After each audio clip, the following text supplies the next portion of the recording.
با سلام و درود خدمت تک تک شما دوستا و بینندای عزیزم. امیدوار هستم همتان جور و صحتمند و سر حال بوده باشید و لباس عافیت را بر تن داشته باشید. دوستان نهایت عزیزم، یک بار دیگه شما را به یکی از ویدیوهای جدید خود خوش آمدید گفته امیدوار هستم که تا آخر ویدیو ما را همراهی کنید. اگر شما عضو جدید هستید لطف نموده کانال ما را سابسکرایب کنید و علامه زنگوله را حتما فعال داشته باشید تا هیچ یک از ویدیوهای جدید ما را از دست ندهید. و ناگفته نمانه دوستای عزیز، در ویدیوی قبلی تعداد زیاد ماشاءالله در جمع چینل ما پیوستن و چینل ما را سابسکرایب کردن. از اونا هم یک جهان سپاس بابت حمایت و همراهیشان. در این ویدیو می خواهم در مورد یک موضوعی که البته امروز اتفاق رخ داد می خواهم همراه شما شریک بسازم. اونی است که بعد از مدت خیلی طولانی با یکی از دوستای خود هم صحبت شدیم و با هم صحبت داشتیم. قصه از این قرار شد که ما این سوال مطرح کردم چون دوست ما نسبت به ما ماشاءالله آگاهیشان هم زیاد بود، میفهمیدن دیگه. امی سوال را مطرح ساختم که چرا هر آن کسی که در افغانستان به یک مقام یا به یک پست میرسه خود را از دست میده و گم میکنه، دلیلش چی است؟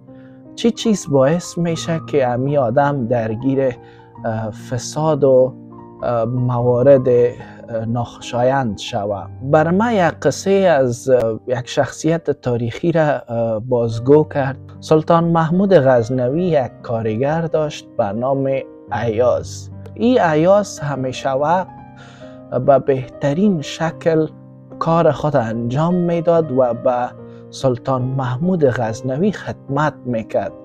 یعنی نسبت به هر آن کس دیگه که در قصر بود، این آدم همیشه وقت به خدمت سلطان محمود غزنوی حاضر بود و صادقانه خدمت میکرد. سلطان محمود متوجه میشه که ایاز یک آدم است که واقعا صادقانه کار میکنه و زحمت میکشه، چرا امیر از کارگری نکشیم و امیر یک پست نتیم برش؟ امی فکر و تصور در ذهن سلطان محمود غزنوی بود که شیخ الرئیس را نزد خود خواست، گفت که ایاز را ما یک شخص صادق و زحمتکش یافتم، بنان من میخوایم که ایاز را از حالت کارگری بکشی و برش یک پست بدی و از حالت امی کارگری بیرون میشم. خویج مسئله رقابت است. همی کسایی که از ایاز خوششان نمی آمد اینا کلشان جمع میشن میرن پیش سلطان محمود غزنوی و شکایت میکنن، میگن که ایاز برای خود خانه مجردی گرفته و گاه گاهی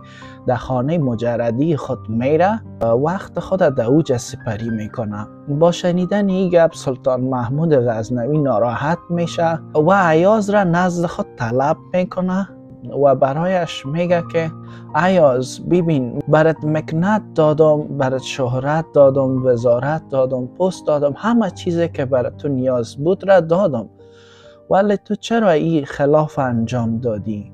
ایاز میگه که سرورم، خلاف چی است؟ شما بیاین با ما. و سلطان محمود به مو جایی که هر روز میرفت برد و همو جای به سلطان محمود غزنوی نشان داد که در اوجه یک گلیم بود و یک آینه بود و یک پوستین بود و یک عصا. سلطان محمود غزنوی متعجب میشه و پرسان میکنه ایاز اینا چی است؟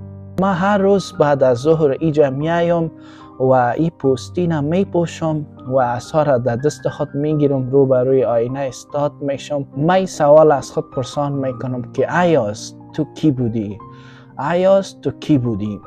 دقیقا بعد از شنیدن اینمی داستان من اصلا به پاسخ که نیاز داشتم رسیدم و پاسخ خود گرفتم. در این مملکت هر آن کسی که اگر واقعا میخواد که دچار فساد نشود، دچار مشکلات اخلاقی نشوه، این را به یاد داشته باشه که کی بوده. دقیقاً دوستای عزیز، ما باید این موضوع را در ذهن خود همیشه وقت داشته باشیم که گاهی اگر به یک موفقیتی هم که رسیدیم، به یک پست و جایگاهی رسیدیم، هرگز فراموش